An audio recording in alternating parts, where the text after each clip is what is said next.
pivot into my next talking point. Shout out to everybody here. It is your boy BT, the untouchable True School Sports Empire. This is, in fact, the aftermath of Oleksandr Usyk. And really, true, I don't want to single out Usyk. Oleksandr Usyk and the entire sport of boxing and the entire boxing industry in Turkey al-Sheikh and the Saudi Public Investment Fund and all them guys.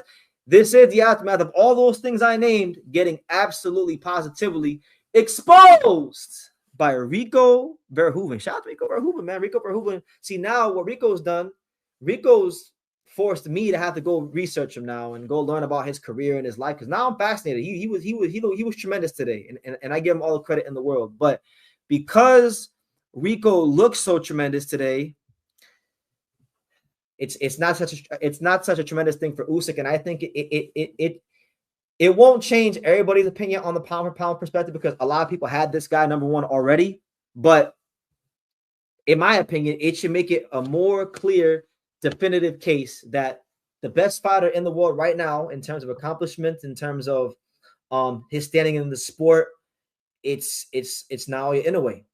You know, the most dominant force in boxing today. You know, this is a guy.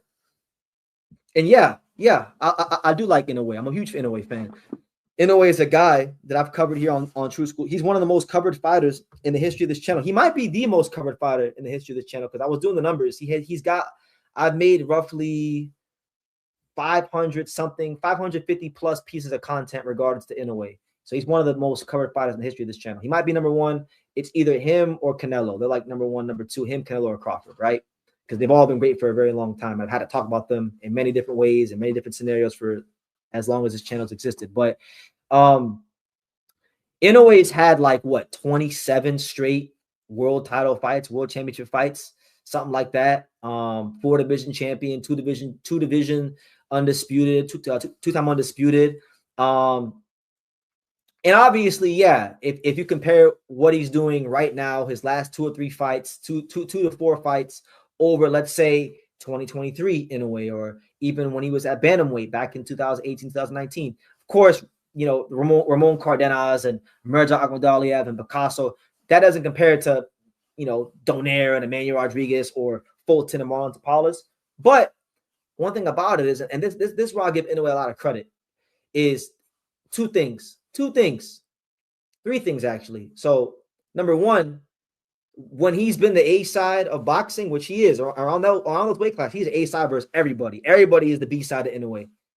He's found a way to stay active to the point where he's probably burned himself out and maybe even sped up the timeline of him having to retire, because he fought 4 times in 1 year. And that's basically staying in training camp for a whole entire calendar year. It's difficult, right? Fighters need time off. They need rest.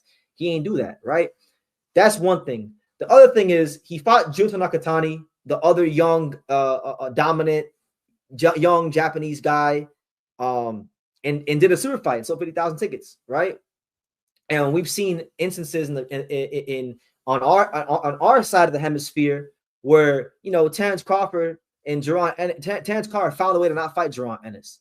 Canelo Alvarez found a way to not fight Dave Benavidez. And so they didn't want to give those younger guys who are of the same culture and demographic the shot to elevate their name in the sport and be in a real big fight. And so when a guy like Inoue, who, by the way, I'm sorry, Inoue is a bigger star in Japan than Canelo is in Mexico or Crawford is in America.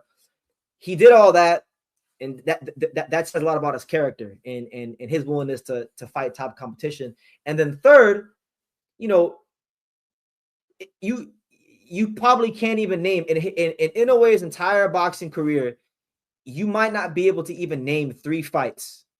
Maybe you can name 3 fights, but no more than 3. 3 fights in his career where he's lost 3 rounds or more. You know, it's hard. It's very hard to find fights in Inoue's career where he's lost 3 rounds or more. And he probably, I mean, I haven't done the numbers, but I'm pretty sure the number of knockdowns he has is just as close to, or maybe even greater than, the number of rounds he's lost in his entire career. That's how dominant he's been. And it hasn't just been for 1 year. It hasn't just been for 2 years. It ain't just been for 3, 4, 5, or 6 years. We're talking about Inoue being dominant for the better part of more than a decade, because he won his first world title in his, I'm going to say it was his 5th or 6th pro fight against Adrian Hernandez. That was back in 2014. We're talking about 12 years of straight domination at the championship level of boxing. You understand? And like I said, I gave Usyk the slightest of edges over Inoue pound for pound, only because when you factor in Usyk and what he's done at heavyweight, he's fighting guys on a routine basis where he's giving up 30 pounds, 40 pounds, 50 pounds in size. Fury and Joshua are behemoths, and the fact that he was able to do that with them, on top of going undisputed in a very strong cruiserweight division, and being the only guy besides Holyfield to make that jump, Evander Holyfield, to make that jump from cruiserweight to heavyweight and become undisputed. I mean, he did unprecedented things in the sport of boxing. So even though I like Inoue, I've got Inoue on my wall a couple of times in this room. I don't got no Usyk on my wall, right? So I like Inoue more. I'm a bigger Inoue fan. Inoue is such a great fighter that he's the reason why your boy BT, went through the process of figuring out how could I get from South Florida to Japan, and I traveled to Japan, right? And obviously, I never got the chance to interview him, and people still remind me about how that all played out on social media. And I do wish sometimes I would have handled things better, but you live and you learn.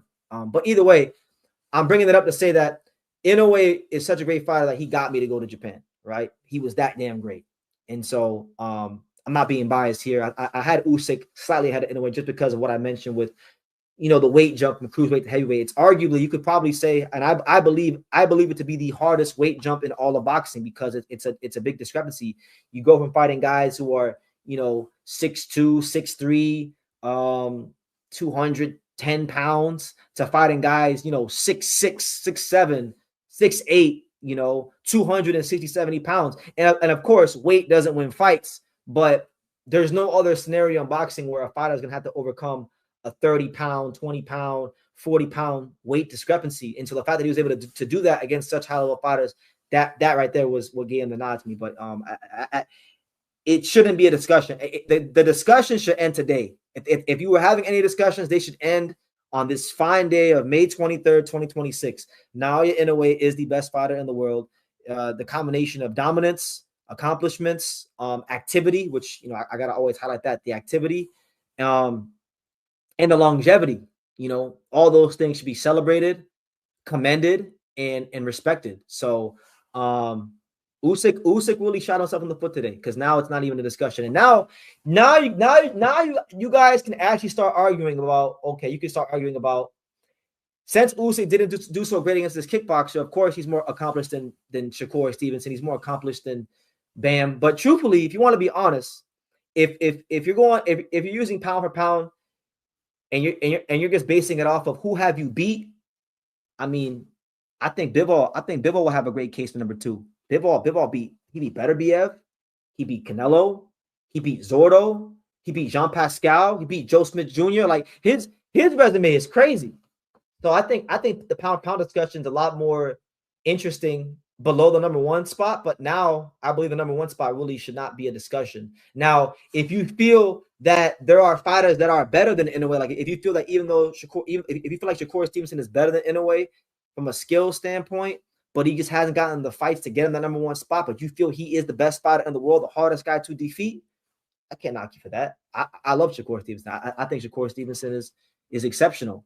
Shakur Stevenson is probably one of the only fighters in boxing I have never picked against and will never pick against, because he's that damn good. Whether you like him or hate him or indifferent, he's just that damn good. But for right now, for this moment in time, give that man from Yokohama, Kanagawa, Japan, his just due. He is the best fighter in the world. And obviously I want to see him in certain fights, but today it shouldn't really be a discussion.